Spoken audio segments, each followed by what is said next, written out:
Big boss മലയാള season 7 live അപ്ഡേഷനിലേക്ക് നമുക്ക് പോകാം. അതിന് മുന്നിട്ട് ചാനലൊന്ന് സബ്സ്ക്രൈബ് ചെയ്യണേ, ഷെയർ ചെയ്യണേ, ലൈക്ക് ചെയ്യണേ, ബെൽ ബട്ടനും കൂടി ഒന്ന് അമർത്തിക്കൊള്ളൂ കേട്ടോ. ഓക്കെ, നെവിനും അനുമോളും എല്ലാവരും കൂടി ഇരുന്ന് സംസാരിക്കുക. സാബുമാൻ, നെവിൻ, അനുമോൾ, ആദില, നൂറ സംസാരിക്കുകയാണ്. അപ്പോൾ പറയുന്നത് ഒറ്റപ്പെടാൻ ഞങ്ങൾ സമ്മതിക്കില്ലടാ നിന്നെ എന്ന് പറയുന്നുണ്ട് നെവിൻ. അപ്പോൾ പറയുന്നത് എനിക്ക് ഒറ്റപ്പെടണം എന്ന് പറഞ്ഞ് നെവിൻ ഇരിക്കുന്നുണ്ട്. നെവിൻ ശരിക്കും മനസ്സിലൊന്നും വെക്കൂല കേട്ടോ. ശരിക്കും അങ്ങനെ എല്ലാവരുടെ അടുത്തും നന്നായി പെരുമാറുകയാണ്. അപ്പോൾ ആദില പറയട്ടെ, അക്ബർ എടുക്കട്ടെ ആ സ്ഥാനം, ഒറ്റപ്പെടൽ അക്ബറിന് കൊടുക്കാം, അക്ബർ ഇരുന്ന് ഒറ്റപ്പെട്ടോട്ടെ, നീ ഒറ്റപ്പെടാൻ ഞാൻ സമ്മതിക്കില്ല എന്ന് പറയണ്ടിട്ടാ. അപ്പോൾ ഇവൻ പറയുന്നുണ്ട്, ഇവൻ ഉണ്ടല്ലോ ഈ സാബുമാൻ കുറേ നൂനിയൊക്കെ വന്ന് പറയുന്നു, ആരതപ്പണിയാണ് ഇവൻ ചെയ്യുന്നത്. ഞങ്ങളുടെ അടുത്ത് വന്ന് പറഞ്ഞു വലിയൊരു ഗ്യാങ് കൂടിയിട്ടുണ്ട്, അതെങ്ങനെയും തകർക്കണം, അനുമോളെക്കുറിച്ച് കുറേ കുറ്റങ്ങളും ഇതൊക്കെ എൻ്റെ അടുത്ത് വന്ന് പറഞ്ഞിട്ടുണ്ടായിരുന്നു എന്ന് പറഞ്ഞു. അപ്പോൾ സാബുമാൻ എപ്പോൾ പറഞ്ഞടാ, ഞാൻ എപ്പോഴാടാ പറഞ്ഞത്, 2 ദിവസം മുന്നേ നീ പറഞ്ഞില്ലടാ എന്ന് നെവിൻ പറയുന്നുണ്ട്.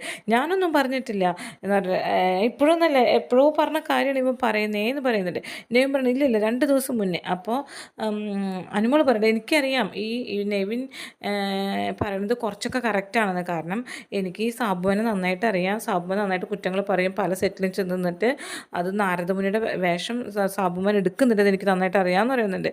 അപ്പോൾ ശരിക്കും സാബുമാന് ദേഷ്യം വന്ന് നെവിൻ അങ്ങനെ നന്നായി നോക്കുന്നുണ്ട് കേട്ടോ. അങ്ങനെ നടക്കുകയാണ്, എന്നിട്ട് ഇങ്ങനെ ചുറ്റിട്ട് നടക്കുകയാണ്. അപ്പം നെവിൻ എന്താടാ നിനക്ക് എന്നെ അടിച്ച് പൊട്ടിക്കാൻ തോന്നുന്നുണ്ടോ? അടിക്കടാ നീ, അടിക്കടാ, പൊട്ടിക്കടാ, എൻ്റെ അണപ്പല്ല് തെറിപ്പിക്കടാ എന്നൊക്കെ പറയുന്നുണ്ട്. എന്നിട്ട് വേണം നിന്നെ ഔട്ടാക്കാൻ വേണ്ടിയിട്ട് എന്നൊക്കെ പറയുന്നത്. അപ്പോൾ സാബുമാന് ദേഷ്യം വന്ന് കൈ ഇങ്ങനെ മുറുക്ക പിടിക്കാൻ കേട്ടോ. അവസാനം സാബുമാനുണ്ടല്ലോ 2 കൈ കൊണ്ട് ഇങ്ങനെ ആക്ഷൻ കാണിക്കുന്ന ഇടിക്കണത്, ഇടിക്കണത് ഇവനെ ഇടിക്കുകയാണ്. എന്നിട്ട് പറയാണ് പുറത്തിറങ്ങട്ടടാ, എന്തെങ്കിലും അതിന് വേണ്ടി നിനക്ക് തരാതിരിക്കില്ല, നല്ല പണി നിനക്ക് ഞാൻ തരും എന്നും പറഞ്ഞ് നടക്കുന്നത്. ആടാ എന്നൊക്കെ പറഞ്ഞ് നെവിനെ ചിരിച്ചേക്കാം. നെവിൻ ആ പറയണത് തന്നെ ഉള്ളൂ, കുറച്ച് കഴിഞ്ഞാൽ നെവിൻ്റെ മനസ്സിൽ നിന്ന് പോട്ടോ. പിന്നെ കാശ്മേള എന്ന് പറഞ്ഞ ടാസ്ക് തുടങ്ങിയിട്ടുണ്ട്. അതേ ആ മേളയിൽ ആ ടാസ്കിൽ 3 ടാസ്ക്കാണുള്ളത്, 1, 2, 3 എന്ന് പറഞ്ഞിട്ട്. അപ്പോൾ 1ാമത്തെ ടാസ്കിൽ അക്ബറിനും ഷാനവാസിനും 10,000 രൂപ വെച്ചിട്ട് അനുവിന് 5,000 രൂപയും കിട്ടിയിട്ടുണ്ട്. 2ാമത്തെ ടാസ്കിൽ അക്ബറിന് 20,000 രൂപ കിട്ടിയിട്ടുണ്ട് കേട്ടോ. സാബുമാൻ അപ്പോൾ 10,000 കിട്ടിയിട്ടുണ്ട്, അനീഷിനും ഇപ്പോൾ ഒരു 10,000 കിട്ടിയിട്ടുണ്ട്. കാശ്മേളയാണ് ടാസ്ക് 3യിൽ അവർക്ക് കിട്ടിയിരിക്കുന്നത്. ഷാനവാസിന് 2,500ഉം 2 വസ്തുക്കളുമാണ്, അങ്ങനെ എറിഞ്ഞ് പിടിക്കലാണ്. അപ്പോൾ അനീഷിനാണെങ്കിൽ 2,500 രൂപയും 2 വസ്തുക്കളും കിട്ടിയിട്ടുണ്ട്. നൂറയ്ക്ക് അതെ 5,000 രൂപയും 3 വസ്തുക്കളും കിട്ടിയിട്ടുണ്ട്.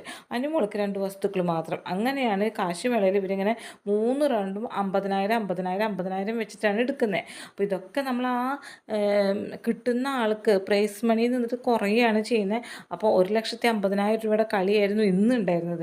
ആ 3 റൗണ്ടിലും ഇവർ നേടിയിരിക്കുന്നത് ഞാൻ പറഞ്ഞല്ലോ, അത്രയും ഇവർ നേടിയിട്ടുണ്ട്. അത്രയും എമൗണ്ട് ആ കിട്ടുന്ന വ്യക്തികളിൽ നിന്ന് കുറയ്ക്കും. മെയിനായിട്ട് ഫസ്റ്റ് കിട്ടുന്ന വ്യക്തി നിന്നിട്ടും ഈ കാശ്